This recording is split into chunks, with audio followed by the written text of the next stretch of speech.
The lost learning crisis is sweeping across the country and we have to act now.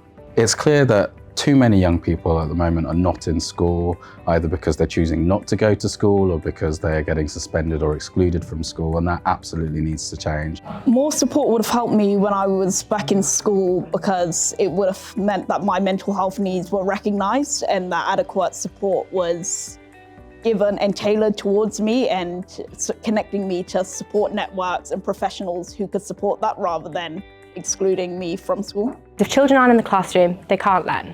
If they're not learning, they do less well on their exams. If they do less well on their exams, they get worse jobs. If they get worse jobs, they can't live the life of choice and opportunity that we so want them to have. And that should worry us all. It's a real cost to the state as well, and to the taxpayer and to you and I, which is that if a young person is not in school, they're more kind of vulnerable to criminal exploitation and run-ins with the law, and that could have real long-term economic impacts.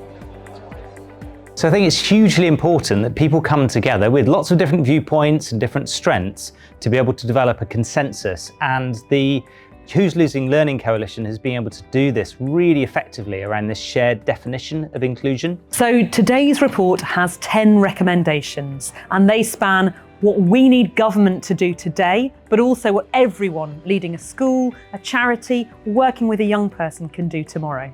Nothing's more important than inclusion in schools. It's great that we are able to be here tonight to shine a light on it and have so many people come together to recognise that it's important that we can define it, show that it's measurable, and show how we can make a real difference for all young people in all schools across the country right now. So our first principle of whole school inclusion is built from the universal up. That means all staff, whoever they may be in the school, from the head teacher to the classroom teacher to the reception staff and the lunchtime supervisors, meeting the safeguarding, wellbeing and learning needs of all children.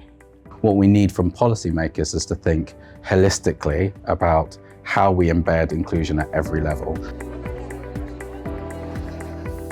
So right now, being able to understand the problem, as we did with our first report, and to put some practical solutions that can be implemented by government, by schools, by local authorities is absolutely vital to make sure that every young person is in school, is learning, is attaining, and is being set up for future success in life. This report gives me a lot of hope for other young people going through similar situations as mine, and making sure that young people actually get the right support they need. This report recognises a lot of the challenges that young people face, and I think it's a real step forward in the right direction.